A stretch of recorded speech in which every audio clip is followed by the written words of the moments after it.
कर्म करते रहो, फल की चिंता मत करो। कर्मण्यवाधिकारस्ते मां फलेषु कदाचन।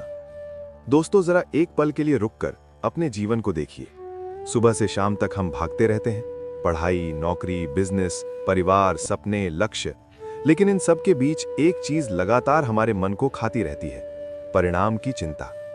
अगर मैं सफल नहीं हुआ तो, अगर लोगों ने मुझे स्वीकार नहीं किया तो, अगर मेहनत के बाद भी कुछ नहीं मिला तो। यही डर, यही बेचैनी हमारे अंदर तनाव पैदा करती है। और इसी जगह ये महान वाक्य हमारे जीवन में प्रकाश बनकर आता है, कर्मण्यवाधिकारस्ते मां फलेषु कदाचन। अर्थात तुम्हारा अधिकार केवल कर्म पर है, फल पर नहीं। इसका गहरा अर्थ समझिए। इसका मतलब ये नहीं कि लक्ष्य मत रखो या सफलता मत चाहो। इसका अर्थ है अपना पूरा ध्यान उस काम पर लगाओ जो इस समय तुम्हारे हाथ में है, क्योंकि भविष्य तुम्हारे हाथ में नहीं है, लेकिन वर्तमान है। परिणाम कई कारकों पर निर्भर करता है, समय, परिस्थिति, दूसरे लोग, अवसर, किस्मत। पर तुम्हारा प्रयास केवल तुम पर निर्भर करता है। अगर तुम अपना 100% दे देते हो तो चाहे परिणाम जैसा भी आए, तुम्हारे अंदर अपराध बोध नहीं रहेगा। सोचिए, एक छात्र परीक्षा की तैयारी कर रहा है। अगर वो हर दिन ये सोचता रहे कि अगर मैं फेल हो गया तो उसका ध्यान पढ़ाई पर नहीं रहेगा। लेकिन अगर वो ये ठान ले कि मुझे बस आज का पाठ पूरी ईमानदारी से समझना है, तो उसका मन शांत रहेगा और उसकी तैयारी मजबूत होगी। यही सिद्धांत हर क्षेत्र में लागू होता है, चाहे आप नौकरी में हो, व्यापार में हो या किसी नए सपने की शुरुआत कर रहे हो। जब हम फल पर केंद्रित होते हैं तो हमारा काम डर से संचालित होता है, और जब काम डर से होता है तो हम अपनी असली क्षमता तक नहीं पहुंच पाते। लेकिन जब हम केवल कर्म पर ध्यान देते हैं तो हमारा काम प्रेम से होता है, समर्पण से होता है। तब काम बोझ नहीं लगता, साधना बन जाता है। जैसे एक कलाकार पेंटिंग बनाते समय ये नहीं सोचता कि कितने लोग खरीदेंगे, वो बस अपनी कला में डूब जाता है। उसी डूबने में उत्कृष्टता जन्म लेती है। फल की चिंता हमें 2 दिशाओं में ले जाती है, या तो अहंकार या निराशा। सफलता मिली तो हम खुद को सबसे बड़ा समझने लगते हैं, असफलता मिली तो खुद को बेकार समझने लगते हैं। लेकिन जब हम कर्म पर केंद्रित रहते हैं तो हम स्थिर रहते हैं। सफलता आए तो भी विनम्र, असफलता आए तो भी मजबूत। यही मानसिक संतुलन जीवन की असली शक्ति है। एक और बात समझिए, कर्म कभी व्यर्थ नहीं जाता। हो सकता है आपको तुरंत परिणाम न मिले, लेकिन हर प्रयास आपके व्यक्तित्व को गढ़ता है। हर असफलता आपको अनुभव देती है, हर कोशिश आपको मजबूत बनाती है। अगर आज परिणाम नहीं मिला तो इसका मतलब ये नहीं कि मेहनत बेकार गई, वो आपकी तैयारी थी आपके अगले स्तर के लिए। आज की दुनिया तुलना से भरी हुई है। सोशल मीडिया पर हर कोई अपनी सफलता दिखाता है। हम दूसरों के परिणाम देखकर खुद को आंकने लगते हैं। लेकिन याद रखिए, आपको दूसरों के फल से नहीं, अपने कर्म से मतलब होना चाहिए। आपकी यात्रा आपकी है, आपका समय आपका है। अगर आप हर दिन खुद को कल से बेहतर बना रहे हैं तो आप सही दिशा में हैं। इस सिद्धांत को जीवन में उतारने का एक सरल तरीका है। हर दिन अपने आप से केवल एक सवाल पूछिए, क्या मैंने आज अपना सर्वश्रेष्ठ दिया?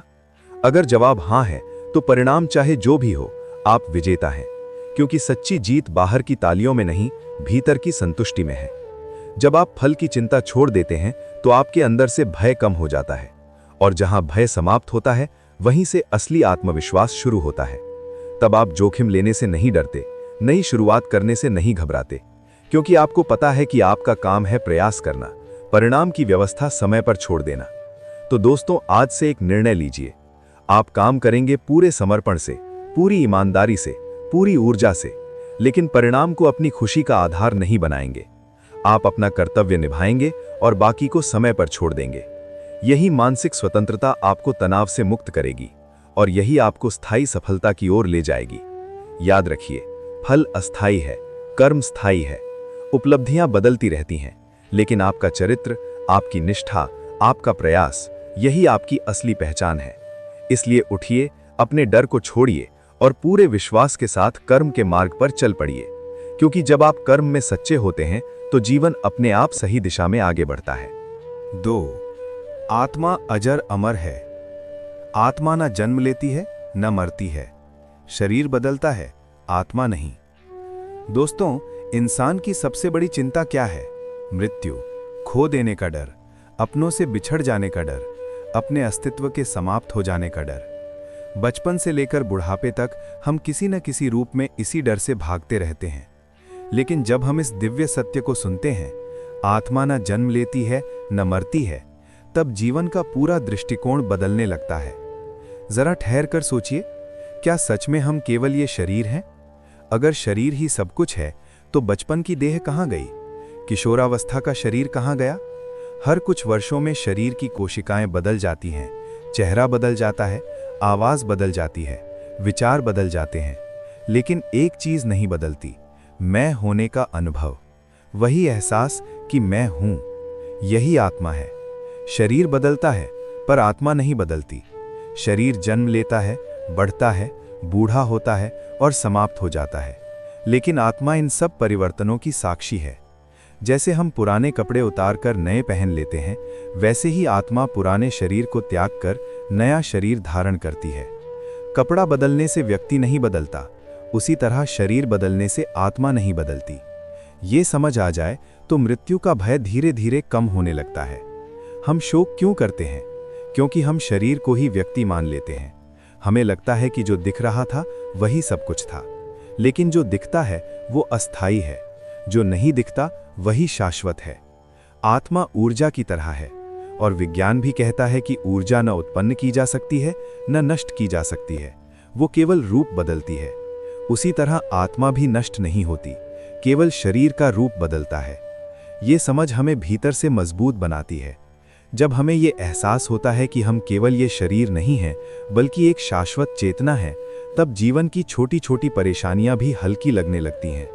कोई कुछ कह दे, कोई अपमान कर दे, कोई असफलता मिल जाए, हम टूटते नहीं, क्योंकि हमें पता है कि हमारा असली अस्तित्व इन बाहरी परिस्थितियों से परे है। आज की दुनिया में लोग अपनी पहचान शरीर, रूप, स्टेटस और उपलब्धियों से जोड़ लेते हैं। अगर नौकरी चली जाए तो लगता है मैं खत्म हो गया, अगर उम्र बढ़ जाए तो लगता है मेरी कीमत कम हो गई। लेकिन आत्मा का मूल्य न उम्र से घटता है न परिस्थिति से। आत्मा अजर है, यानी जो कभी बूढ़ी नहीं होती। आत्मा अमर है, यानी जो कभी समाप्त नहीं होती। इस सत्य को समझने का अर्थ ये नहीं कि हम जीवन से भाग जाएं, बल्कि इसका अर्थ है हम जीवन को गहराई से जिएं, बिना भय के। जब मृत्यु का डर कम हो जाता है, तब जीवन जीने की स्वतंत्रता बढ़ जाती है। सोचिए, अगर आपको ये निश्चित पता हो कि आप केवल शरीर नहीं हैं, बल्कि एक शाश्वत चेतना है, तो क्या आप छोटी छोटी बातों में उलझेंगे? क्या आप हर समय तुलना और ईर्ष्या में जलेंगे? नहीं, आप शांत रहेंगे, आप स्थिर रहेंगे। हमारा असली संकट मृत्यु नहीं है, अज्ञान है। हम ये भूल गए हैं कि हम कौन हैं। हमने खुद को केवल नाम, पहचान, रिश्तों और भूमिकाओं तक सीमित कर लिया है। मैं डॉक्टर हूँ, मैं व्यापारी हूँ, मैं पिता हूँ, मैं गरीब हूँ, मैं सफल हूँ। ये सब भूमिकाएं हैं, लेकिन इनके पीछे जो साक्षी है वही आत्मा है। जब शरीर बीमार होता है, आत्मा बीमार नहीं होती। जब शरीर थकता है, आत्मा नहीं थकती। जब शरीर गिरता है, आत्मा बनी रहती है। इस समझ का एक और गहरा प्रभाव है, हम दूसरों को भी शरीर से नहीं, आत्मा से देखने लगते हैं। तब भेदभाव कम होता है, तब अहंकार कम होता है, तब करुणा बढ़ती है, क्योंकि सामने वाला भी वही शाश्वत चेतना है जो हम हैं। मृत्यु जीवन का अंत नहीं है, एक परिवर्तन है। जैसे रात के बाद सुबह आती है, वैसे ही एक शरीर के अंत के बाद आत्मा की यात्रा आगे बढ़ती है। अगर हम इस सत्य को दिल से स्वीकार कर लें, तो शोक भी एक नई समझ में बदल जाता है। आंसू आ सकते हैं, यादें आ सकती हैं, लेकिन भीतर एक विश्वास रहता है, आत्मा समाप्त नहीं हुई। ये शिक्षा हमें साहस देती है। साहस कठिन समय में खड़े रहने का, साहस हानि को सहने का, साहस जीवन को पूरी निडरता से जीने का, और सबसे महत्वपूर्ण, ये शिक्षा हमें अपने असली स्वरूप की खोज करने के लिए प्रेरित करती है। अगर मैं शरीर नहीं हूं, तो मैं कौन हूं? यही प्रश्न आध्यात्मिक यात्रा की शुरुआत है। जब हम ध्यान में बैठते हैं और अपने विचारों को देखते हैं, तो धीरे धीरे हमें अनुभव होता है कि विचार आते जाते हैं, भावनाएं आती जाती हैं, शरीर बदलता है, पर एक साक्षी स्थिर है, वही आत्मा है। उस साक्षी को पहचानना ही जीवन का सबसे बड़ा ज्ञान है। दोस्तों, आज अगर आप किसी भय में जी रहे हैं, किसी हानि से टूटे हुए हैं या भविष्य को लेकर चिंतित हैं, तो इस एक सत्य को याद रखिए, आप शरीर नहीं हैं, आप आत्मा हैं। शरीर बदल सकता है, परिस्थितियां बदल सकती हैं, लेकिन आपका असली अस्तित्व अजर अमर है। जब ये समझ गहराई से उतरती है तब जीवन हल्का हो जाता है, डर कम हो जाता है, मोह कम हो जाता है और भीतर एक स्थायी शांति जन्म लेती है। तो आज से खुद को केवल आईने में दिखने वाले रूप से मत पहचानिए। अपनी पहचान उस चेतना से जोड़िए जो देख रही है, जो सुन रही है, जो अनुभव कर रही है। वही आपकी सच्ची पहचान है। याद रखिए, आप कभी जन्मे नहीं थे, इसलिए आप कभी मरेंगे भी नहीं। आप केवल यात्रा पर हैं। शरीर बदलता है, आत्मा नहीं। और यही सत्य जीवन को भय से मुक्त करके उसे अर्थपूर्ण बना देता है। 3. मृत्यु एक परिवर्तन है। जैसे मनुष्य पुराने वस्त्र त्याग कर नए धारण करता है, वैसे ही आत्मा नया शरीर लेती है। दोस्तों, मृत्यु शब्द सुनते ही मन में एक सिहरन सी दौड़ जाती है, एक अजीब सा डर, एक अनजाना खालीपन। हम में से ज्यादातर लोग मृत्यु को अंत मानते हैं, सब कुछ खत्म हो जाना। लेकिन क्या सच में मृत्यु अंत है या फिर वो केवल एक परिवर्तन है? यही वो गहरा सत्य है जिसे ये उपदेश हमें समझाता है। जैसे मनुष्य पुराने वस्त्र त्याग कर नए धारण करता है, वैसे ही आत्मा नया शरीर लेती है। जरा सोचिए, जब आपके कपड़े पुराने हो जाते हैं, फट जाते हैं या छोटे पड़ जाते हैं, तो क्या आप शोक मनाते हैं? नहीं, आप उन्हें बदल देते हैं, क्योंकि आप जानते हैं कि कपड़े आपकी पहचान नहीं है, वे केवल एक आवरण है। उसी तरह ये शरीर भी आत्मा का एक आवरण है। जब ये शरीर अपनी यात्रा पूरी कर लेता है, तब आत्मा उसे त्याग कर आगे बढ़ जाती है। हम मृत्यु से इसलिए डरते हैं क्योंकि हमने खुद को शरीर मान लिया है। हमें लगता है कि यही चेहरा, यही आवाज, यही नाम ही मैं हूं। लेकिन अगर हम गहराई से देखें तो बचपन का शरीर अब नहीं है। किशोरावस्था का शरीर भी बदल चुका है। हर कुछ वर्षों में शरीर बदलता रहता है, फिर भी मैं होने का अनुभव वैसा ही रहता है। इसका मतलब है कि हम शरीर से परे कुछ हैं। मृत्यु को अगर अंत मानेंगे तो जीवन भय से भर जाएगा, लेकिन अगर मृत्यु को एक परिवर्तन समझेंगे तो जीवन में स्वीकार्यता आएगी। जैसे दिन के बाद रात आती है और रात के बाद फिर सुबह होती है, वैसे ही एक शरीर के बाद आत्मा की यात्रा आगे बढ़ती है। कल्पना कीजिए, एक यात्री लंबी यात्रा पर है। वो एक स्टेशन पर उतरता है, कुछ समय रुकता है, फिर अगली ट्रेन पकड़ लेता है। क्या हम कहेंगे कि उसकी यात्रा खत्म हो गई? नहीं, वो केवल एक पड़ाव था। उसी तरह ये जीवन भी आत्मा की लंबी यात्रा का एक पड़ाव है। जब कोई अपना इस दुनिया से जाता है तो दुख होना स्वाभाविक है। हम उस व्यक्ति की उपस्थिति को मिस करते हैं, लेकिन अगर हम इस सत्य को समझ लें कि आत्मा नष्ट नहीं हुई, केवल आगे बढ़ी है, तो शोक के बीच भी एक गहरी शांति मिल सकती है। हम आंसू बहाएंगे, लेकिन भीतर एक विश्वास रहेगा कि ये अंत नहीं है। ये समझ हमें साहस देती है। अगर मृत्यु केवल परिवर्तन है, तो फिर हम किससे डरें? क्यों हर दिन डर डर कर जिएं? जब हमें पता होता है कि ये शरीर अस्थायी है, तो हम जीवन को ज्यादा गहराई से जीते हैं। हम छोटी छोटी बातों में उलझना छोड़ देते हैं। हम रिश्तों को अधिक प्रेम से निभाते हैं, क्योंकि हमें पता है कि समय सीमित है, लेकिन आत्मा असीम है। मृत्यु को समझना जीवन को समझना है। जो मृत्यु से भागता है, वो जीवन से भी भागता है। जो मृत्यु को स्वीकार कर लेता है, वो जीवन को पूरी निडरता से जीता है। ये शिक्षा हमें ये भी सिखाती है कि परिवर्तन स्वाभाविक है। हम अक्सर बदलाव से डरते हैं, नौकरी बदलने से, शहर बदलने से, रिश्ते बदलने से। लेकिन अगर मृत्यु जैसा बड़ा परिवर्तन भी प्रकृति का हिस्सा है, तो बाकी बदलाव तो बहुत छोटे हैं। हर परिवर्तन एक नए अवसर की शुरुआत है। जैसे बीज मिट्टी में दबता है, वो दिखना बंद हो जाता है। अगर हम केवल सतह को देखें तो लगेगा कि बीज खत्म हो गया, लेकिन भीतर वो अंकुर बन रहा होता है। कुछ समय बाद वही बीज एक पौधा बनकर बाहर आता है। उसी तरह मृत्यु भी एक अदृश्य परिवर्तन है, जो आत्मा की अगली अवस्था की तैयारी है। अगर हम इस दृष्टिकोण से जीवन को देखें तो हमारा डर कम हो जाएगा। हम वर्तमान में अधिक जी पाएंगे। हम हर क्षण को मूल्यवान समझेंगे, क्योंकि हमें पता होगा कि ये शरीर एक साधन है, एक अवसर है, एक अनुभव है। और सबसे महत्वपूर्ण बात, जब हम मृत्यु को परिवर्तन मानते हैं तो हम दूसरों के प्रति अधिक संवेदनशील हो जाते हैं। हम समझते हैं कि हर व्यक्ति अपनी यात्रा पर है। कोई आगे है, कोई पीछे, कोई अभी आया है, कोई आगे बढ़ चुका है, लेकिन यात्रा सबकी जारी है। तो दोस्तों, आज अगर आपके मन में मृत्यु को लेकर भय है, तो इस सत्य को याद रखिए। मृत्यु अंत नहीं है, परिवर्तन है। जैसे कपड़े बदलते हैं वैसे ही शरीर बदलता है, आत्मा अपनी यात्रा जारी रखती है। इस समझ के साथ जीना सीखिए, जीवन को पूरी गहराई से अपनाइए, रिश्तों को प्रेम से निभाइए और परिवर्तन से मत डरिए, क्योंकि परिवर्तन ही प्रकृति का नियम है और मृत्यु उसी नियम का एक हिस्सा है, एक दरवाजा जो बंद होता है ताकि दूसरा खुल सके। 4. संभाव ही योग है। सुख दुख, लाभ हानि, जय पराजय में समान रहना ही सच्चा योग है। दोस्तों, अगर आप अपने जीवन को ध्यान से देखें तो पाएंगे कि हमारा मन एक झूले की तरह है, कभी बहुत खुश, कभी बहुत दुखी, कभी जीत पर आसमान में तो कभी हार पर जमीन पर, कभी लाभ मिला तो आत्मविश्वास ऊंचा और हानि हुई तो निराशा गहरी। यही उतार चढ़ाव हमें थका देता है और यहीं ये गहरा उपदेश हमें रास्ता दिखाता है। संभाव ही योग है। सुख दुख, लाभ हानि, जय पराजय में समान रहना ही सच्चा योग है। सबसे पहले समझते हैं योग का असली अर्थ। योग केवल आसन या व्यायाम नहीं है। योग का अर्थ है जुड़ना, संतुलित होना, भीतर से स्थिर होना। जब हमारा मन परिस्थितियों के साथ बहता नहीं बल्कि उनके बीच स्थिर रहता है, वही योग है। सोचिए, जब आपको सफलता मिलती है तो कैसा महसूस होता है? खुशी, उत्साह, गर्व। और जब असफलता मिलती है, निराशा, गुस्सा, हताशा। दोनों ही स्थितियां हमें भीतर से हिला देती हैं। लेकिन अगर हमारा मन स्थिर रहे, न सफलता में अहंकार, न असफलता में टूटन, तो वही संभाव है।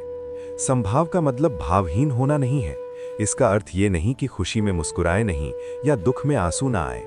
इसका अर्थ है भावनाओं में डूब जाना नहीं, उन्हें देखना, समझना और फिर संतुलन में लौट आना। कल्पना कीजिए एक समुद्र की। ऊपर लहरें उठती हैं, गिरती हैं, तूफान आता है, लेकिन समुद्र की गहराई हमेशा शांत रहती है। हमारा मन भी ऐसा ही हो सकता है। ऊपर परिस्थितियां बदलें लेकिन भीतर शांति बनी रहे। जीवन में सुख और दुख दोनों आएंगे, लाभ और हानि दोनों होंगे, जीत और हार दोनों मिलेंगी।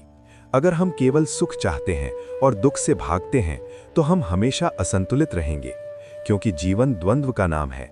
जहां दिन है वहां रात भी है, जहां गर्मी है वहां सर्दी भी है। संभाव हमें सिखाता है दोनों को स्वीकार करो। सुख आया है तो आभार रखो, दुख आया है तो धैर्य रखो। जब हम जीतते हैं तो हमें लगता है कि सब कुछ हमारे नियंत्रण में है, और जब हारते हैं तो लगता है सब खत्म हो गया। लेकिन सच्चाई ये है कि दोनों ही अस्थायी हैं। आज जीत है, कल हार हो सकती है। आज लाभ है, कल हानि हो सकती है। अगर हम हर परिणाम के साथ अपनी पहचान जोड़ लेंगे तो हमारा मन कभी स्थिर नहीं रहेगा। संभाव का सबसे बड़ा लाभ है मानसिक स्वतंत्रता। जब हम हर परिस्थिति में संतुलित रहते हैं तो हमारा निर्णय भी स्पष्ट होता है। हम भावनाओं में बहकर गलत फैसले नहीं लेते, हम प्रतिक्रिया नहीं करते, हम उत्तर देते हैं। आज की दुनिया में लोग छोटी छोटी बातों पर टूट जाते हैं। सोशल मीडिया पर किसी ने कुछ कह दिया तो दिन खराब, बिजनेस में एक नुकसान हो गया तो आत्मविश्वास गिर गया, रिश्ते में थोड़ी तकरार हुई तो मन भारी हो गया। लेकिन अगर भीतर संभाव हो तो ये स्थितियां हमें हिला नहीं पाती। संभाव अभ्यास से आता है। जब कुछ अच्छा हो तो खुद से कहें ये भी स्थायी नहीं है, जब कुछ बुरा हो तो खुद से कहें ये भी बीत जाएगा। ये सोच हमें संतुलन देती है। संभाव हमें अहंकार से भी बचाता है। जीत में अगर हम बहुत ऊंचे उड़ने लगें तो अगली हार हमें जोर से गिरा देगी, लेकिन अगर हम स्थिर रहें तो हर परिस्थिति में हमारा मन मजबूत रहेगा। एक और महत्वपूर्ण बात, संभाव हमें दूसरों के प्रति भी संतुलित बनाता है। जब कोई हमारी तारीफ करे तो हम फूलकर घमंडी न बने, जब कोई आलोचना करे तो हम टूटकर बिखरे नहीं, हम दोनों को शांत मन से स्वीकार करें। ये जीवन की सबसे बड़ी कला है, संतुलन की कला, और यही सच्चा योग है। जब आप सुबह उठें तो दिन कैसा होगा ये आपके नियंत्रण में नहीं है, लेकिन आप दिन को कैसे जिएंगे ये आपके हाथ में है। अगर आप हर परिस्थिति में शांत और स्थिर रहने का अभ्यास करेंगे तो धीरे धीरे आपका मन मजबूत होता जाएगा। संभाव का मतलब है बाहरी परिस्थितियों को अपने भीतर का मौसम न बनने देना। बाहर बारिश हो सकती है लेकिन भीतर धूप बनी रह सकती है। बाहर तूफान हो सकता है लेकिन भीतर शांति रह सकती है। यही आध्यात्मिक परिपक्वता है, यही मानसिक शक्ति है, यही सच्चा योग है। तो दोस्तों, अगली बार जब जीवन आपको ऊपर उठाए तो विनम्र रहें, जब जीवन आपको नीचे गिराए तो धैर्य रखें। हर स्थिति में खुद को याद दिलाएं, मैं परिस्थिति नहीं हूं, मैं उसका साक्षी हूं। सुख आए तो मुस्कुराइए, दुख आए तो सीख लीजिए। लाभ मिले तो आभार रखिए, हानि हो तो अनुभव लीजिए। जय मिले तो संतुलित रहिए, पराजय मिले तो मजबूत बनिए। यही संभाव है और यही वो अवस्था है जहां मन स्थिर, बुद्धि स्पष्ट और आत्मा शांत हो जाती है। जब आप इस संतुलन में जीना सीख लेते हैं तो जीवन संघर्ष नहीं, साधना बन जाता है। 5. क्रोध से विनाश होता है। क्रोध से मोह, मोह से स्मृति भ्रम और अंततः बुद्धि का नाश होता है। दोस्तों, जरा अपने जीवन के उन पलों को याद कीजिए जब आप बहुत ज्यादा गुस्से में थे। उस समय आपने क्या कहा, क्या निर्णय लिया और बाद में आपको कैसा महसूस हुआ? अक्सर हम पाते हैं कि क्रोध के क्षण में हम वो बोल देते हैं जो हमें नहीं बोलना चाहिए था। हम वो कर बैठते हैं जो हमें नहीं करना चाहिए था और फिर पछतावा होता है। यही वो श्रृंखला है जिसे ये उपदेश स्पष्ट करता है। क्रोध से मोह, मोह से स्मृति भ्रम और अंततः बुद्धि का नाश। समझिए ये क्रम कैसे काम करता है। क्रोध कब आता है? जब हमारी इच्छा पूरी नहीं होती, जब कोई हमारी अपेक्षा के विरुद्ध व्यवहार करता है, जब हमें अपमान महसूस होता है। पहले इच्छा उत्पन्न होती है, इच्छा पूरी ना हो तो निराशा आती है, निराशा बढ़ती है तो क्रोध बन जाती है और क्रोध आते ही मन की स्पष्टता चली जाती है। क्रोध से मोह होता है, अर्थात हम वास्तविकता से कट जाते हैं। हमें केवल अपनी पीड़ा दिखती है, सामने वाले की स्थिति नहीं। हमें केवल अपना अहंकार दिखता है, सच्चाई नहीं। यही मोह है, स्थिति को सही दृष्टि से न देख पाना। फिर स्मृति भ्रम होता है। इसका अर्थ है हम अपने मूल मूल्य, अपने संस्कार, अपनी सीख सब भूल जाते हैं। जिस व्यक्ति ने हमें सिखाया था कि शांति से बात करनी चाहिए, हम उसी के सामने ऊंची आवाज में बोल देते हैं। जिस रिश्ते को हमने वर्षों से संभाला, एक क्षण के क्रोध में उसे चोट पहुंचा देते हैं। और अंत में बुद्धि का नाश, यानी निर्णय लेने की क्षमता खत्म। उस समय हम प्रतिक्रिया देते हैं, प्रतिक्रिया में जीते हैं, सोच कर नहीं। बाद में जब मन शांत होता है तब समझ आता है कि गलती हो गई। क्रोध आग की तरह है, अगर नियंत्रित हो तो ऊर्जा देता है, अगर अनियंत्रित हो तो सब कुछ जला देता है। ये मत समझिए कि क्रोध होना गलत है, भावना स्वाभाविक है, लेकिन उसका दास बन जाना विनाशकारी है। जब क्रोध हमें नियंत्रित करने लगे तब समस्या शुरू होती है। आज रिश्ते टूट रहे हैं, दोस्तियां खत्म हो रही हैं, परिवारों में दूरी बढ़ रही है। अक्सर कारण क्या है? एक क्षण का गुस्सा, एक कठोर शब्द, एक अहंकार भरा जवाब। क्रोध में हम जीतना चाहते हैं, लेकिन सच ये है कि उस क्षण हम हार रहे होते हैं, अपने धैर्य से, अपनी समझ से, अपने संतुलन से। सोचिए, अगर हर बार गुस्सा आने पर आप केवल 10 सेकंड रुक जाएं, गहरी सांस लें, कुछ ना बोलें, तो कितनी गलतियां बच सकती हैं। क्योंकि क्रोध का वेग कुछ ही क्षणों का होता है। अगर आप उसे पार कर लें तो आप स्थिति के मालिक बन जाते हैं। क्रोध हमारी ऊर्जा को भी नष्ट करता है। जिस दिन आप बहुत गुस्सा करते हैं उस दिन मानसिक थकान ज्यादा होती है, मन भारी हो जाता है, क्योंकि भीतर नकारात्मक ऊर्जा जमा हो जाती है। और सबसे बड़ा नुकसान, क्रोध हमें अंधा बना देता है। हम केवल अपनी बात देखते हैं, हमें लगता है हम सही हैं और बाकी सब गलत। यही बुद्धि का नाश है, विवेक का खत्म हो जाना। अगर आप जीवन में स्थिरता चाहते हैं तो क्रोध को समझना जरूरी है। जब भी गुस्सा आए, खुद से पूछिए, मुझे किस बात से चोट लगी है? कौन सी अपेक्षा पूरी नहीं हुई? क्या यह प्रतिक्रिया स्थिति को बेहतर बनाएगी या और बिगाड़ेगी? अक्सर पाएंगे कि क्रोध समाधान नहीं है, केवल प्रतिक्रिया है। शांत व्यक्ति कमजोर नहीं होता। जो क्रोध में भी संयम रख सके वही वास्तव में शक्तिशाली है। ध्यान रखिए, क्रोध के शब्द वापस नहीं आते। एक बार निकल गए तो चोट छोड़ जाते हैं। इसलिए बोलने से पहले ठहरना सीखिए, प्रतिक्रिया से पहले सोचिए, और अगर गलती हो जाए तो स्वीकार कीजिए। क्रोध को दबाना नहीं है, उसे समझना है, उसे ऊर्जा में बदलना है। अन्याय के खिलाफ खड़े होना है, लेकिन होश में रहकर। जब आप क्रोध को नियंत्रित करना सीख जाते हैं तो आपकी बुद्धि सुरक्षित रहती है, आपका विवेक जागृत रहता है और आप निर्णय भावनाओं से नहीं, समझ से लेते हैं। तो दोस्तों, अगली बार जब गुस्सा आए तो याद रखिए ये श्रृंखला: क्रोध से मोह, मोह से स्मृति भ्रम और अंततः बुद्धि का नाश। क्या आप अपनी बुद्धि को बचाना चाहते हैं? तो क्रोध के क्षण में रुकना सीखिए। शांति कमजोरी नहीं है, संयम हार नहीं है। वास्तविक शक्ति वही है जो खुद पर विजय पाले, क्योंकि जो स्वयं पर जीत लेता है उसे कोई पराजित नहीं कर सकता। 6. मन ही मित्र और शत्रु है। जिसने मन को वश में कर लिया उसका मन मित्र है, अन्यथा वही शत्रु है।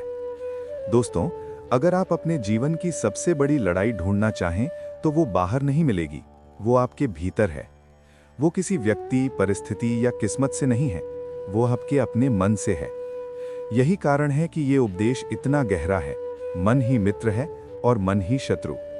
जरा सोचिए, जब आप किसी काम को लेकर उत्साहित होते हैं तो कौन आपको प्रेरित करता है? आपका मन। जब आप किसी लक्ष्य के लिए सुबह जल्दी उठते हैं तो कौन आपको उठाता है? आपका मन।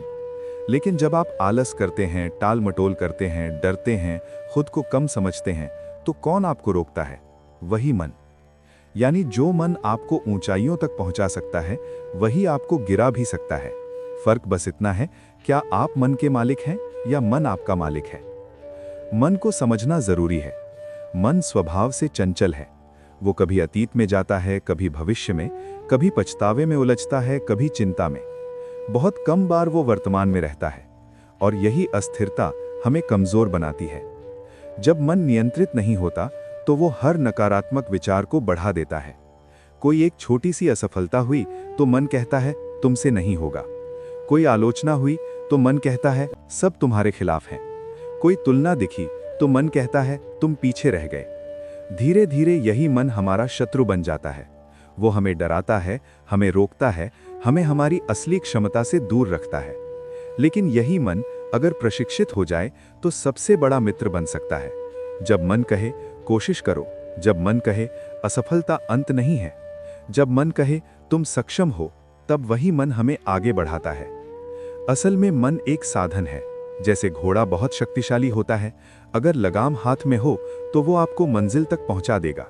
लेकिन अगर लगाम छूट जाए तो वही घोड़ा आपको गिरा सकता है। मन भी ऐसा ही है। आज की दुनिया में सबसे बड़ी समस्या बाहरी नहीं, मानसिक है।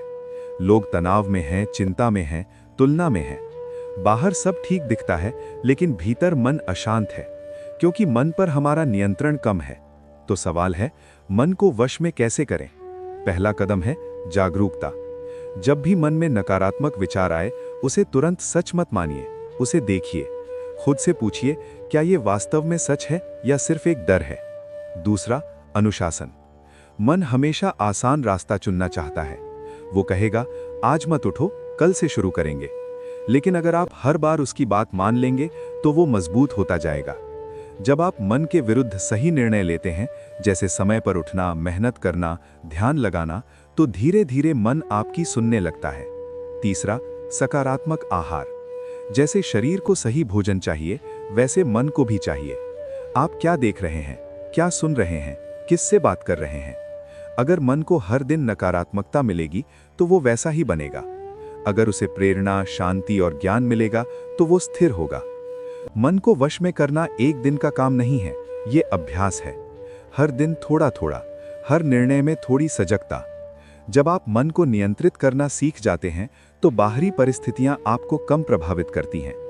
कोई कुछ भी कहे, आपका मन संतुलित रहता है। कोई परिस्थिति आए, आप टूटते नहीं। और सबसे सुंदर बात, जब मन मित्र बन जाता है तो जीवन सरल हो जाता है। वही मन जो पहले डराता था अब प्रेरित करता है। वही मन जो पहले भ्रमित करता था अब स्पष्टता देता है। याद रखिए, आप अपने मन नहीं हैं, आप मन के साक्षी हैं। मन में विचार आते जाते हैं, लेकिन आप उन विचारों को देखने वाले हैं। अगर आप ये अंतर समझ लें तो मन पर नियंत्रण आसान हो जाता है। जब मन कहे तुम नहीं कर सकते तो आप कहिए मैं कोशिश करूंगा। जब मन कहे छोड़ दो तो आप कहिए एक बार और प्रयास। धीरे धीरे मन आपका साथी बन जाएगा। तो दोस्तों, अपने सबसे बड़े मित्र को पहचानिए और अपने सबसे बड़े शत्रु को भी। दोनों एक ही हैं, आपका मन। फर्क सिर्फ इतना है कि आप उसे कैसे दिशा देते हैं। अगर मन पर विजय पाली तो बाहरी दुनिया की कोई भी लड़ाई कठिन नहीं रहेगी, क्योंकि जिसने स्वयं को जीत लिया उसे कोई हरा नहीं सकता। 7.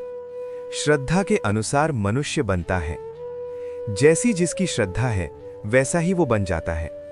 दोस्तों, अगर आप किसी व्यक्ति को सच में समझना चाहते हैं तो उससे ये मत पूछिए कि वो क्या बोलता है, ये मत देखिए कि वो क्या दिखाता है। बस ये देखिए कि कि उसकी श्रद्धा किसमें है, क्योंकि जैसी किसी की श्रद्धा होती है वैसा ही वो धीरे धीरे बन जाता है। ये उपदेश बहुत शांत शब्दों में एक बहुत बड़ा रहस्य खोल देता है। मनुष्य की पूरी दिशा उसकी श्रद्धा तय करती है। अब यहाँ श्रद्धा का अर्थ केवल धर्म या पूजा पाठ नहीं है। श्रद्धा का अर्थ है आप भीतर से किस बात को सच मानते हैं, आप किस पर विश्वास करते हैं, आप किस चीज को सबसे ज्यादा महत्व देते हैं, वही आपकी श्रद्धा है। अगर किसी की श्रद्धा केवल धन में है तो उसका जीवन धन के इर्द गिर्द घूमेगा। अगर किसी की श्रद्धा पद और सम्मान में है तो वो हर काम उसी दृष्टि से करेगा। अगर किसी की श्रद्धा भय में है तो वो हमेशा डरा हुआ जीवन जिएगा। और अगर किसी की श्रद्धा आत्मविकास, सत्य और शांति में है तो उसका जीवन उसी दिशा में बढ़ेगा। हम अक्सर कहते हैं कि मैं ऐसा नहीं बनना चाहता था, लेकिन सच ये है कि हम वही बनते हैं जिस पर हम सबसे ज्यादा विश्वास करते हैं। जरा अपने विचारों को देखिए। आप दिन भर क्या सोचते हैं, आप खुद के बारे में क्या मानते हैं। अगर भीतर से आप मानते हैं कि मैं कमजोर हूं तो धीरे धीरे आपका व्यवहार वैसा ही हो जाएगा। अगर आप मानते हैं कि मैं सीख सकता हूं, मैं आगे बढ़ सकता हूं, तो वही श्रद्धा आपको मजबूत बना देगी। श्रद्धा केवल शब्दों से नहीं बनती, वो अनुभवों से बनती है। जिस बात को आप बार बार सुनते हैं, जिसे आप बार बार देखते हैं, जिसे आप बार बार दोहराते हैं, वही धीरे धीरे आपकी श्रद्धा बन जाती है। इसीलिए संगति बहुत महत्वपूर्ण होती है। आप किन लोगों के साथ रहते हैं, किस तरह की बातें सुनते हैं, किस तरह की सोच आपके आसपास है, ये सब आपकी श्रद्धा को गढ़ता है। अगर आप नकारात्मक लोगों के बीच रहेंगे तो आपकी श्रद्धा सीमाओं में बंध जाएगी। अगर आप प्रेरक, जागरूक लोगों के बीच रहेंगे तो आपकी श्रद्धा आपको ऊपर उठाएगी। श्रद्धा का असर बहुत सूक्ष्म होता है लेकिन बहुत शक्तिशाली। आपको पता भी नहीं चलता और वही श्रद्धा आपके निर्णयों को नियंत्रित करने लगती है। आप किससे दोस्ती करेंगे, आप किससे डरेंगे, आप किस रास्ते पर चलेंगे, ये सब आपकी श्रद्धा तय करती है। इसीलिए कहा गया है, पहले अपनी श्रद्धा को जांचो, क्योंकि श्रद्धा गलत दिशा में हो तो मेहनत भी गलत दिशा में लग जाती है। आज बहुत से लोग कड़ी मेहनत कर रहे हैं लेकिन फिर भी अंदर से खाली हैं, क्योंकि उनकी श्रद्धा केवल बाहरी उपलब्धियों में है। जब वो मिल जाती हैं तो थोड़ी खुशी मिलती है और जब नहीं मिलती तो भीतर टूटन आ जाती है। लेकिन जिनकी श्रद्धा सीखने में है, जिनकी श्रद्धा सेवा में है, जिनकी श्रद्धा सत्य में है, वे हर परिस्थिति में स्थिर रहते हैं। श्रद्धा का सबसे बड़ा प्रभाव ये है कि वो हमें वैसा बना देती है जैसा हम भीतर से मानते हैं। अगर आप मानते हैं कि जीवन संघर्ष है तो हर कदम पर संघर्ष दिखेगा। अगर आप मानते हैं कि जीवन सीखने की यात्रा है तो हर कठिनाई में भी सीख दिखेगी।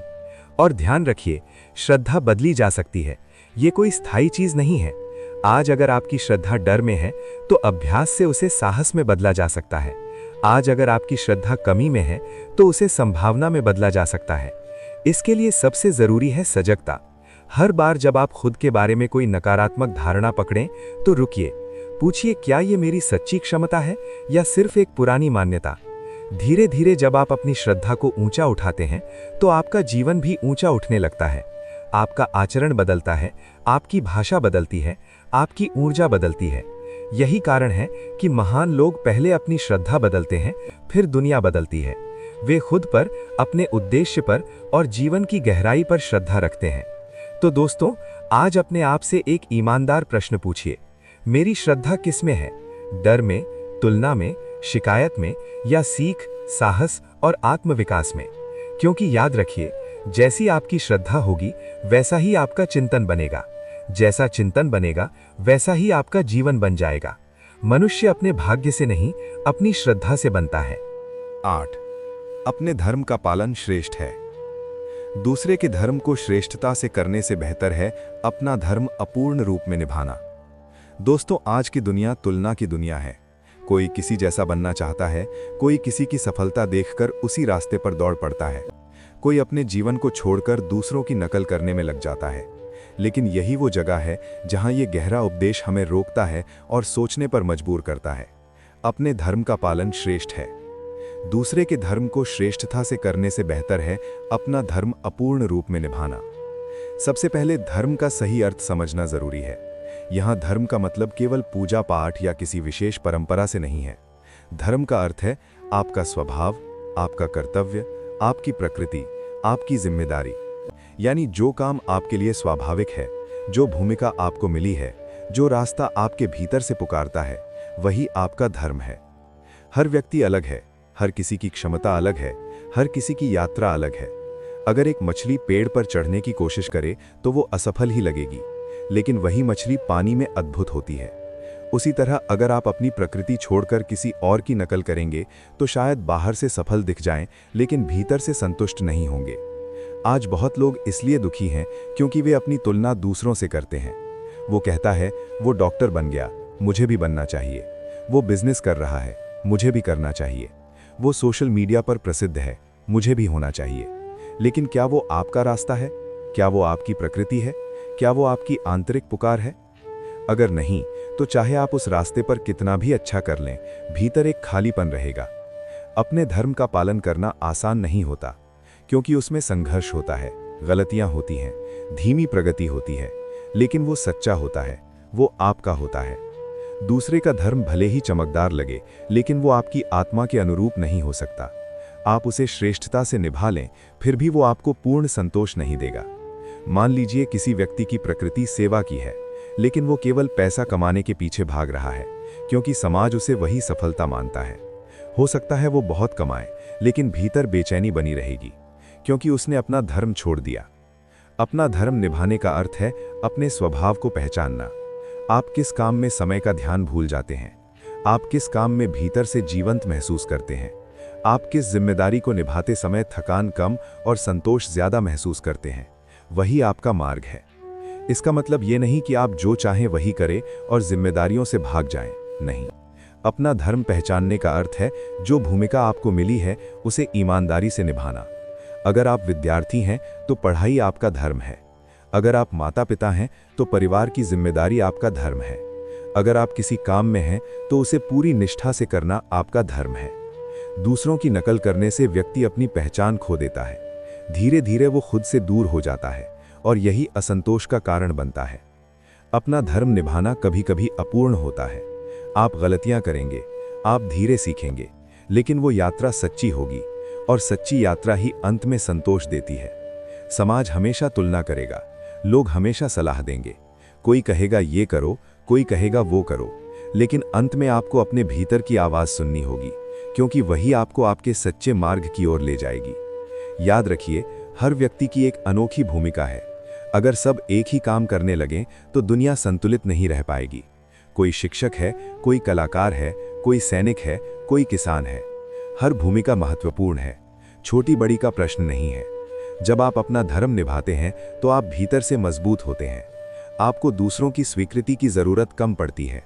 आप जानते हैं कि आप अपने मार्ग पर हैं। और सबसे सुंदर बात, जब आप अपने धर्म पर स्थिर रहते हैं तो धीरे धीरे उत्कृष्टता भी आती है। शुरुआत में आप अपूर्ण होंगे, लेकिन निरंतरता आपको श्रेष्ठ बना देगी। तो दोस्तों, आज अपने जीवन को देखिए। क्या आप अपना धर्म निभा रहे हैं या किसी और की नकल कर रहे हैं? क्या आप अपने स्वभाव के अनुसार जी रहे हैं या समाज की अपेक्षाओं के अनुसार? सच्ची शांति और सफलता वही है जहां आपका स्वभाव और आपका कर्म एक हो जाए।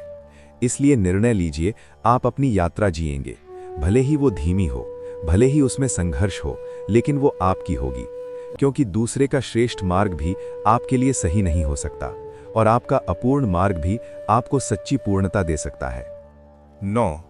ज्ञान सबसे पवित्र है। इस संसार में ज्ञान से बढ़कर कुछ भी पवित्र नहीं।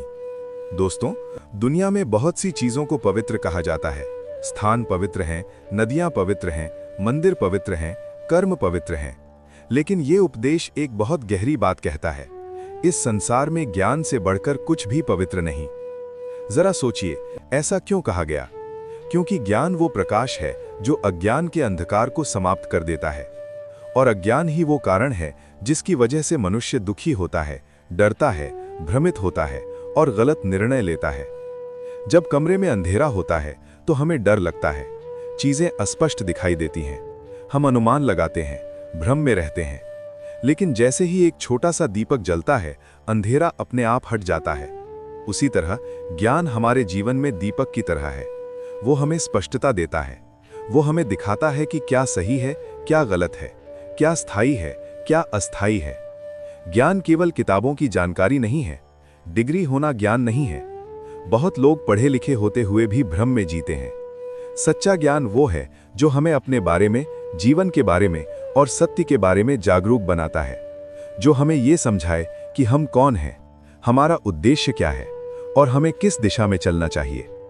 जब ज्ञान आता है तो भय कम होता है, जब ज्ञान आता है तो अंधविश्वास टूटता है, जब ज्ञान आता है तो निर्णय स्पष्ट होते हैं।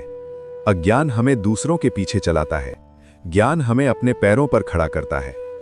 आज की दुनिया में जानकारी बहुत है लेकिन ज्ञान कम है। सोशल मीडिया पर अनगिनत बातें सुनने को मिलती हैं, हर कोई कुछ न कुछ कह रहा है, लेकिन सच्चा ज्ञान वही है जो हमें भीतर से स्थिर करे, जो हमें भ्रम से बाहर निकाले। ज्ञान पवित्र इसलिए है क्योंकि वो मन को शुद्ध करता है। क्रोध क्यों आता है? अज्ञान के कारण। ईर्ष्या क्यों होती है? अज्ञान के कारण। डर क्यों लगता है? अज्ञान के कारण। जब हमें समझ आ जाती है कि हर व्यक्ति अपनी यात्रा पर है तो ईर्ष्या कम हो जाती है। जब हमें समझ आ जाती है कि सब कुछ अस्थायी है तो मोह कम हो जाता है। जब हमें समझ आ जाती है कि हम केवल शरीर नहीं हैं तो मृत्यु का भय कम हो जाता है। यही ज्ञान की पवित्रता है। ज्ञान हमें स्वतंत्र बनाता है। जो व्यक्ति समझदार है वो परिस्थितियों का गुलाम नहीं बनता, वो प्रतिक्रिया नहीं करता, वो सोच समझकर उत्तर देता है। एक और बात, ज्ञान तुरंत नहीं आता, ये अभ्यास से आता है, सुनने से, पढ़ने से, चिंतन से और अनुभव से। जब हम किसी सत्य को बार बार सुनते हैं और जीवन में लागू करते हैं तभी वो ज्ञान बनता है, वरना वो केवल शब्द रह जाता है। ज्ञान का एक और पहलू है विनम्रता। सच्चा ज्ञानी कभी अहंकारी नहीं होता, क्योंकि जितना ज्ञान बढ़ता है उतना ही ये एहसास भी बढ़ता है कि सीखने को अभी बहुत कुछ बाकी है। ज्ञान का उद्देश्य दूसरों को हराना नहीं है, स्वयं को सुधारना है। ज्ञान का उद्देश्य बहस जीतना नहीं है, भ्रम मिटाना है।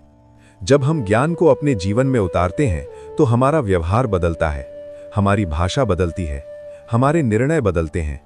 हम जल्दबाजी कम करते हैं, सुनना ज्यादा सीखते हैं और समझ कर बोलते हैं। और सबसे महत्वपूर्ण, ज्ञान हमें अपने भीतर की यात्रा पर ले जाता है। बाहरी दुनिया को जानना आसान है लेकिन स्वयं को जानना कठिन है। जब हम स्वयं को समझ लेते हैं तो जीवन सरल हो जाता है। ज्ञान को पवित्र इसलिए कहा गया क्योंकि वो आत्मा को शुद्ध करता है, वो हमें हमारे वास्तविक स्वरूप के करीब ले जाता है, वो हमें सीमाओं से बाहर निकालता है। तो दोस्तों, अगर आप जीवन में सच में आगे बढ़ना चाहते हैं तो केवल सफलता मत खोजिए, ज्ञान खोजिए। केवल जानकारी मत इकट्ठा कीजिए, समझ विकसित कीजिए। हर दिन कुछ नया सीखिए, हर अनुभव से सीखिए, हर गलती को शिक्षक बनाइए। याद रखिए, धन खो सकता है, पद चला सकता है, शरीर बूढ़ा हो सकता है, लेकिन सच्चा ज्ञान आपके साथ रहता है। वो आपको हर परिस्थिति में मार्ग दिखाता है। इसलिए अपने जीवन में ज्ञान को सर्वोच्च स्थान दीजिए, क्योंकि यही वो प्रकाश है जो अंधकार को मिटाता है और यही वो पवित्र शक्ति है जो मनुष्य को भीतर से बदल देती है। 10. ईश्वर हर हृदय में है। परमात्मा सभी प्राणियों के हृदय में स्थित है। दोस्तों, हम अक्सर ईश्वर को कहाँ खोजते हैं? मंदिरों में, तीर्थों में, विशेष स्थानों में। हमें लगता है कि ईश्वर कहीं दूर है, किसी ऊंचे लोक में बैठा है और हमें वहां तक पहुंचने के लिए लंबी यात्रा करनी होगी। लेकिन ये उपदेश एक अद्भुत सत्य प्रकट करता है। ईश्वर हर हृदय में है। परमात्मा सभी प्राणियों के भीतर स्थित है। जरा ठहर कर सोचिए, अगर ईश्वर हर हृदय में है तो इसका अर्थ क्या है?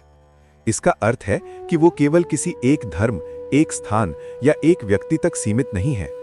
वो हर जीव में, हर प्राणी में, हर चेतना में उपस्थित है। हम अक्सर लोगों को बाहरी रूप से पहचानते हैं, ये अमीर है, ये गरीब है, ये अच्छा है, ये बुरा है। लेकिन अगर हम इस दृष्टि से देखें कि हर व्यक्ति के भीतर वही दिव्य चेतना है, तो हमारा व्यवहार बदलने लगता है। जब हमें सच में ये अनुभव होने लगता है कि सामने वाला भी उसी परम सत्ता का अंश है, तो हम उससे कठोर व्यवहार नहीं कर सकते। तब अहंकार कम होता है, तब द्वेष कम होता है, तब करुणा बढ़ती है। ईश्वर हर हृदय में है, इसका एक और गहरा अर्थ है। हम अक्सर अकेलापन महसूस करते हैं। हमें लगता है कि हमारे दुख को कोई नहीं समझता। लेकिन अगर परमात्मा हमारे भीतर ही है तो हम कभी अकेले नहीं हैं। वो साक्षी है, वो मार्गदर्शक है, वो मौन में भी हमारे साथ है। बहुत बार हम बाहर समाधान खोजते हैं, हम लोगों से सलाह लेते हैं, दुनिया से उम्मीद करते हैं। लेकिन अगर हम थोड़ी देर शांत होकर अपने भीतर झांकें तो हमें दिशा मिल सकती है। क्योंकि भीतर वही चेतना है जो हमें सही और गलत का एहसास कराती है। जब भी आप कोई गलत काम करने जाते हैं, भीतर से एक आवाज आती है, ये सही नहीं है। वही भीतर की चेतना है, वही परमात्मा की उपस्थिति है। लेकिन हम अक्सर उस आवाज को अनदेखा कर देते हैं। अगर हम इस सत्य को जीवन में उतार लें तो हमारी दृष्टि बदल जाएगी। हम प्रकृति को अलग न समझेंगे, हम पशुओं को तुच्छ न समझेंगे, हम किसी इंसान को नीचा न समझेंगे, क्योंकि हर हृदय में वही प्रकाश है। आज समाज में विभाजन इसलिए बढ़ रहा है क्योंकि हमने लोगों को बाहरी पहचान से देखना शुरू कर दिया है। नाम, भाषा, जाति, पद, इन्हीं से हम व्यक्ति को परिभाषित कर देते हैं। लेकिन अगर हम भीतर की चेतना को देखें तो सब एक हैं। इस सत्य का एक व्यक्तिगत पहलू भी है। अगर ईश्वर मेरे भीतर है तो मुझे अपने आप को कमतर क्यों समझना चाहिए? अगर परमात्मा मेरे हृदय में है तो मैं असहाय कैसे हो सकता हूं? इसका अर्थ है हमारे भीतर अनंत शक्ति है, हमें केवल उससे जुड़ना है। जब हम ध्यान में बैठते हैं, जब हम शांत होते हैं, जब हम गहरी सांस लेते हैं और भीतर उतरते हैं, तब हम उस उपस्थिति को महसूस कर सकते हैं। वो कोई आवाज नहीं, कोई आकृति नहीं, वो एक शांति है, एक स्थिरता है, एक प्रकाश है। ईश्वर को बाहर ढूंढना आसान है, लेकिन भीतर अनुभव करना कठिन है, क्योंकि भीतर जाने के लिए हमें अपने अहंकार को छोड़ना पड़ता है, अपने शोर को शांत करना पड़ता है। अगर हर हृदय में ईश्वर है तो इसका अर्थ ये भी है कि हमें किसी से घृणा नहीं करनी चाहिए। गलत काम का विरोध किया जा सकता है, लेकिन व्यक्ति से घृणा नहीं, क्योंकि व्यक्ति के भीतर भी वही दिव्यता है, बस वो अज्ञान से ढकी हुई हो सकती है। ये समझ हमें नम्र बनाती है, ये समझ हमें जोड़ती है, ये समझ हमें भीतर से मजबूत बनाती है। जब आप अगली बार किसी से मिलें तो केवल उसका बाहरी रूप मत देखिए। एक क्षण के लिए याद कीजिए, इस व्यक्ति के भीतर भी वही चेतना है जो मेरे भीतर है। आपका व्यवहार तुरंत बदल जाएगा। और जब आप खुद को कमजोर महसूस करें तो याद रखिए, आप अकेले नहीं हैं। आपके भीतर वही परम सत्ता विराजमान है। वो आपकी सांसों में है, आपकी चेतना में है। ईश्वर को पाने के लिए दूर मत जाइए। पहले अपने हृदय को शांत कीजिए, अपने विचारों को स्थिर कीजिए, अपने भीतर उतरिए, क्योंकि जिसे आप बाहर खोज रहे हैं वो पहले से आपके भीतर है। और जब ये अनुभव हो जाता है तो जीवन का दृष्टिकोण बदल जाता है। डर कम हो जाता है, घृणा कम हो जाती है और प्रेम स्वाभाविक हो जाता है। यही इस उपदेश का सार है। ईश्वर हर हृदय में है, उसे पहचानिए, उसे महसूस कीजिए और उसी चेतना के साथ जीवन जिए। 11. अहंकार त्यागो। अहंकार और मैं की भावना ही बंधन का कारण है। दोस्तों, जरा ईमानदारी से सोचिए, हमारी ज्यादातर परेशानियों की जड़ क्या है? रिश्तों में तनाव क्यों आता है? छोटी छोटी बातों पर विवाद क्यों बढ़ जाते हैं? हम आहत क्यों हो जाते हैं? अक्सर इसका एक ही कारण होता है, अहंकार। मैं सही हूं, मेरी बात मानी जानी चाहिए, मुझे सम्मान मिलना चाहिए, मुझे कम मत समझो। ये मैं की भावना ही हमारे भीतर अदृश्य दीवारें खड़ी कर देती है। अहंकार का अर्थ केवल घमंड नहीं है, ये केवल ऊंचा बोलना या खुद को दूसरों से बड़ा समझना नहीं है। अहंकार बहुत सूक्ष्म होता है। कभी वो श्रेष्ठता के रूप में आता है, मैं तुमसे बेहतर हूं, और कभी हीनता के रूप में, कोई मुझे समझता ही नहीं। दोनों ही स्थितियों में मैं केंद्र में होता है। यही बंधन है। जब मैं बहुत बड़ा हो जाता है तो संबंध छोटे हो जाते हैं। जब मैं आहत होता है तो प्रेम पीछे हट जाता है। जब मैं जीतना चाहता है तो शांति हार जाती है। जरा अपने जीवन की किसी बहस को याद कीजिए। उस समय आपको क्या चाहिए था, समाधान या जीत? अगर हम सच में देखें तो हमें अक्सर सही साबित होना ज्यादा जरूरी लगता है, सही करना कम। यही अहंकार है। अहंकार हमें अलग करता है। वो कहता है, मैं अलग हूं, मैं विशेष हूं, मैं केंद्र हूं। लेकिन सच्चाई ये है कि जीवन एक जुड़ाव है। हम अकेले नहीं हैं। हम परिवार, समाज, प्रकृति सबके साथ जुड़े हुए हैं। जब हम खुद को सबसे अलग और सबसे ऊपर मानने लगते हैं, तभी दूरी पैदा होती है। अहंकार का एक और रूप है उपलब्धियों से पहचान जोड़ लेना। मैंने ये हासिल किया इसलिए मैं बड़ा हूं, मेरे पास ये है इसलिए मैं महत्वपूर्ण हूं। लेकिन अगर वही उपलब्धि चली जाए तो क्या मैं भी चला जाता है? नहीं। इसका मतलब है कि हमारी सच्ची पहचान इन बाहरी चीजों में नहीं है। अहंकार हमें असुरक्षित बनाता है। हम लगातार तुलना करते रहते हैं। हम हर समय मान्यता चाहते हैं। अगर कोई हमारी तारीफ न करे तो हम दुखी हो जाते हैं। क्यों? क्योंकि हमारा मैं बाहरी स्वीकृति पर टिका है। जब हम अहंकार छोड़ना शुरू करते हैं तो एक अजीब सी हल्कापन महसूस होता है। हमें हर समय खुद को साबित करने की जरूरत नहीं रहती। हम सुनना सीखते हैं, हम स्वीकार करना सीखते हैं, हम शायद मैं गलत हो सकता हूं कहने की हिम्मत रखते हैं। अहंकार त्यागना कमजोरी नहीं है, ये सबसे बड़ी ताकत है। जो व्यक्ति अपनी गलती स्वीकार कर सके वही मजबूत है। जो झुक सके वही टिक सकता है। पेड़ की वो शाखा जो बहुत कठोर होती है तूफान में टूट जाती है, जो लचीली होती है वही बचती है। अहंकार बंधन क्यों है? क्योंकि वो हमें भीतर से बांध देता है। हम हर बात को व्यक्तिगत लेते हैं, हर टिप्पणी हमें चोट पहुंचाती है, हर असहमति हमें चुनौती लगती है।